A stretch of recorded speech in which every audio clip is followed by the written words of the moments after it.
What's up, Summoners? King Blair here. Today we're going to be taking a look at the top 5 light and darkness units that are just like the best of all the dark light nat 5s. So, before we begin, I would like to say that sorry I haven't made videos lately. I have been very busy, but I'm going to try to set out a schedule to at least do one upload a week on Friday and then maybe a second one like on maybe Monday and Saturday. We'll see. We'll see if I stick to it, but at least once a week you guys can expect the video. But now let's just jump into the top 5. So a mini disclaimer, this is based on my opinions and a lot of the things I read online and like watch from other YouTubers and some of the things of why and like what I see when I play the game. And this is just like a list. This doesn't mean that all the other NAV 5s, light dark NAV 5s are bad. It just means that these are just so good. It's just like when you think of like what's the strongest light and dark NAV 5, these are like the 5 that come to mind. So number 5 is actually the most difficult spot because there's honestly so many good light dark nat 5s that like don't really make that top 5 that just stand out so much. But on number 5, I put Sylvia. So why Sylvia? So first off, she has that guild leader attack speed lead. I believe she's the only Guild Wars speed leader that has 33% speed lead. So this just already makes her amazing, like super unique. Almost no, I don't think any other monster, correct me if I'm wrong, has this 33% attack speed in Guild Wars. So she's already really good for Guild Wars, so great. Good monster to have. Her first skill is just like the other one, okay, nothing too impressive. This one removes beneficial effects and increases attack bar, okay, it can come in useful. It can do a lot of things, but it's this third skill that just makes her one of the best, like why I put her on number 5. So with this skill, you can get some really crazy stuff going.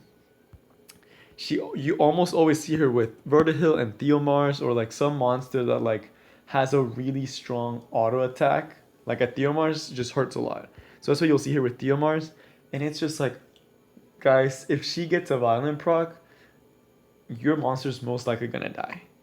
And she just makes like things like Necro, like one of the hardest dungeons is honestly I would still say it's Necro. Having her makes Necro something that like you can probably clear Necro a lot easier and a lot faster than other people can if you have this unit. So she makes gameplay content a lot easier. She's good for PvP. She's just a solid monster. And she just excels at what she does. And it's just if you have her, you should be extremely happy. I'm sure you use her everywhere in the game. She's probably like in every single one of her teams except maybe Arena, like offense. But besides that, honestly, anywhere in the game would be amazing. But already we're starting off with a really strong unit. The next one, I would say, is like the poster child of Summoner's War, the Light Archangel. So this guy, you probably see him every time you open Summoner's War, every time there's an ad, there's something for Summoner's War. Even the app itself is based off of this guy. He is in one of my wish lists that I wish to have. He's so cool and so fun to use. And for a good reason, this unit is ranked so high on the list. So for RTA, he's a beast. He scales off of defense, he has a heal, and he counterattacks on critical hits. So first skill, obviously, all the Archangels have this, but it's so strong on Artemil because of his third skill. So you remove a beneficial effect with, I think it goes up to like 85% chance. So, or 80, I think it's 85, but so it's pretty high rate of like taking it off, and it's defense. He has a heal, so okay, not too bad, pretty good sustain. It's this third skill though. When someone is attacked with a critical hit, he will counterattack the person that did a critical hit and also gain an attack bar. So imagine a Wind Panda that you don't have to hit that procs almost every turn, that hits almost just as hard and is almost just as hard to kill. Wind Panda is already one of the best units. He might not break defense, but Artemil can be run on Despair, and he can remove buff and Despair, and it's just like sometimes when an Artemil gets going, it gets really punishing. Like the longer the fight goes, the more you're gonna regret not killing Artemil early. He's one of those monsters that you want to kill early, but he's so hard to kill unless you have like a Lucian or like a Oberon where you can just one shot defense monsters. This guy's gonna give you troubles. He's just gonna be like procking all over you, spear stunning you, and he's just so good for what he does. He also has some PvP aspects to him. So like some people do run him in B5 for raids and things like that, and because he attacks so often, he's not a speed monster, he's more of a PvP monster. So Sylvia, yes, she has that PvE content, but for PvP, this guy's a beast. Like you can't go wrong in the arena defense where it's like the most important part. I would say for arena, the most important part is your defense. If you have a good defense, you'll probably get a lot higher than if you have a really good offense. So that's why he's ranked 4. Another disclaimer I should have said, it's like these top 5, there could all be interchangeable. Like Sylvia could be like number 2, number 1, like depending how you look at it. Like if you're looking at PvE content, probably Sylvia would be the best one in terms of light and dark nap vibes. But just in overall, like these are the top 5. Like these are good units you should use. I just want to get it out of the way just to mention it that like, especially because Artemil doesn't have that strong of a PvE content and Sylvia does. That yes, they could be switched around, but this is just like presenting you the top 5. But now number 3, this is where we start getting.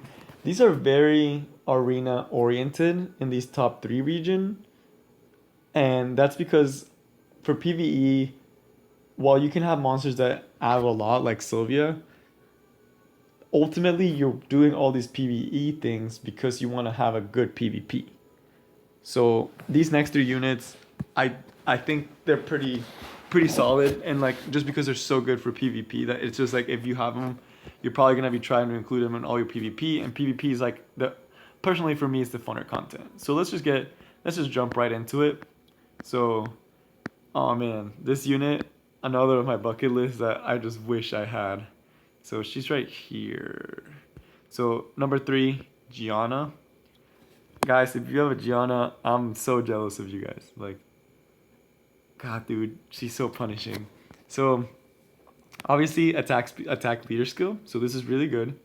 So especially if you don't have a Zeros and you have a Gianna, you can use this leader skill. If you don't want to run your Zeros like in RTA, you don't have to. You can just use Gianna and you can get the 33% attack. But you know what? Fine. That's like, it's good. She has a good leader skill. First skill, all the oracles, really good first skill because like you can get so many turns with this skill. And Gianna can build violent. And it's just like she'll get so many turns with this and the bomb. But the bomb is like, she's not like a Sierra because she can't proc the bomb herself. But that's not what makes Gianna so strong. It's her third skill. In terms of stripping, it's like, it might not be as consistent as Tiana's, but if your enemy has one buff on them removed, which like almost everyone nowadays starts with the buff, right? If they have a buff, Gianna punishes them for that.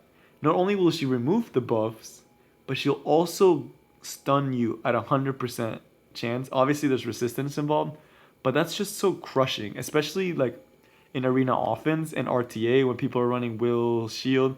Like if you have a Gianna and you're trying to run her in RTA, you probably won't even get to see much play for her, because 9 out of 10 times they will ban her because of this third skill that it's just like, it's insane. And the thing that makes it also extra strong is that let's say you think they're running a cleave but they don't have like will, you still have the second skill to just completely obliterate them and put a bomb on them and consistently stun someone and just get so many turns. Like, you just can't go wrong with this unit. She's super strong. Super great. Wish I had her.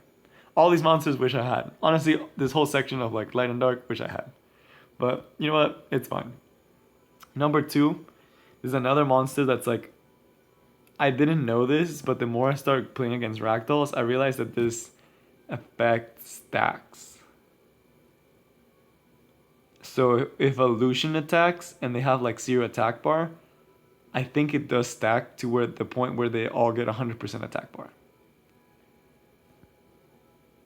And if you've seen him in like TOA, you realize why he's so annoying and so strong. So Ragdoll, number 2, of course. Oh man, the things I could say about Ragdoll. He is honestly, out of all these monsters on this list, he's the one I want the most because I find the most use for him personally. Because for people that don't have the best speed runes, Ragdoll makes up for it in just sheer turn advantage. And even if you like have good speed runes and you have a Ragdoll, that's even more insane because now you're just gonna be like, when the enemy team has a Ragdoll on their team, you can run circles around the team. Like, if every time your opponent gets a turn, obviously he has to try to attack you, right, to win the game. And most monsters will crit, even though they don't have that much crit. Most people put a little bit of crit on them and things like that. Like, it's a very crit heavy meta. And if you have a Ragdoll, like let's say you put this in an arena defense, if they bring a Lucian and they hit, your team's gonna be moving first right after, and then they're gonna get to do the thing, and then let's say someone else gets a turn, your team's gonna get another turn. Like it's just like Ragdoll just honestly makes you get like a million turns in a second. Like it's just great, and he's so strong. And then he has this torrent, and people usually will build him tanky because you want to take out Ragdoll as soon as possible. He's kind of like the light archangel. That the longer the fight goes, the more his effects start like destroying a team. That's why he's so good for RTA also, because you just get so many turns. It's just like, man, the enemy team wishes they could like take a turn. He's just good for what he does. He doesn't have that much PvE content, but it's like his PvP content is definitely up there for like that's why he's top 2. Everyone knows about Ragdoll. Everyone wants a Ragdoll. He's just amazing. He's honestly like, he's great. But number 1, this is probably the one unit that most people, if not everyone, will agree on right now currently for PvP, especially RTA, is the number 1 unit that it's just like, when you think PvP, she is the queen of PvP. So we're going to take a little bit longer to talk about her, but oh man, this Sky Dancer, it's like she is the best unit, and she's like the only unit that like out of all Light and Darkness, so they're super rare, right? And if you have them, you should have a monster that's better than all the other monsters. Like it's a lot rare to get this monster, right? You want them to do something special, something that's just like that feels super strong. Young Hong is that and more. They could honestly nerf certain aspects about her, but I don't think they should nerf any of her skills. She has a very good kit that's really well, like, it's just like just watching the kit, it's just fun to watch, like what she does. The only thing I would say if they ever decided to nerf her should be her base speed, but let's just get into that. Why is she so good? Why is she the number 1 light dark unit, especially for PvP? Like PvE, she is still really, really good for PvE because you just have a consistent heal. You're going to be getting turns. If they have buffs, you can strip. You have glancing. Your allies will always basically have attack. You'll get extra attacks. It's just great. But for PvP, she is the queen of PvP. Her first skill, nothing too impressive. All Sky Dancers have this skill. Honestly, it's probably the worst skill of all Sky Dancers. But it can still come in clutch with like the glancing effect. Second skill. This removal, so 3 times, has a 50% to remove 1 effect. And for every effect she removes, you gain 3 turns. Or not 3 turns, that'd be insane if you got 3 turns. You get an extra 15% attack bar. So at first you're like, okay, nothing too special.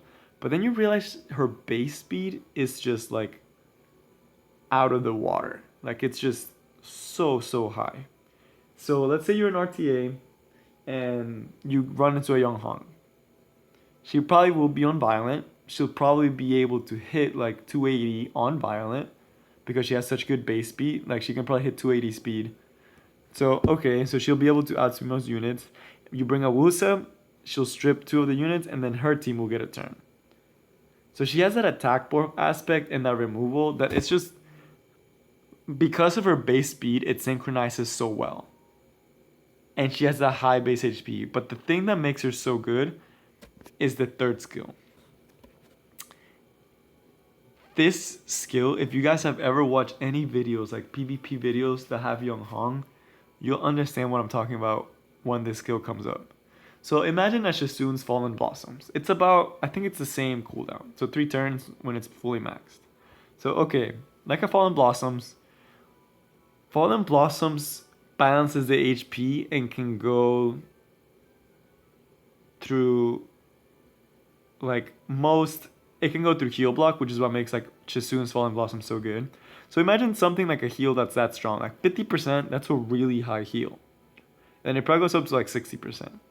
So okay, really good heal, but it's the attack bar buffing effect that pushes her beyond like limits. That it's just like, especially when she runs violent. Oh my dude, like it just gets nutty because what you will see sometimes is like you will see her auto attack or you'll see her blade fan. All right, so she'll blade fan, like take off the attack bar, and then okay, then she will proc like a violent, and then let's say she gets first skill off. She gets the first skill off. Boom, it hits. Then it's like they usually. Oh, never mind. I said the order wrong. They'll do this blade fan. Everyone will get an attack buff if they have a buff removed. So probably pretty. Most people will have some form of like will or shield or something to defend their units. That's removed, and she gets 15%. So fine. All right. Let's say she procs violent. She'll use her third skill, bring back the attack bar of another person, heal their HP, and she also gets another turn after. So next turn, she will get her second skill off. And if she procs another violent, this skill is already on a 1 turn cooldown, and it's just like, God, dude, like it's just, I think this goes down to a 2 turn cooldown too. I'm not 100% sure on that one, but it's like, I think it does. So it's literally like you can go this skill into this skill, and then go, if you do Graceful Touch, you can proc in a violent, do Blade Fang, get 45% of your attack bar, and just rinse and repeat. She just gets so many turns that it's just like, it's so, she has so much sustain with this, like with all her kit and the space speed and just everything just adds up so perfectly. It's what makes her so strong. But that's all the time we have for today, guys. I hope you guys enjoyed my list. I hope you learned something or like thought it was interesting or entertaining. And that's all I got for today. Peace.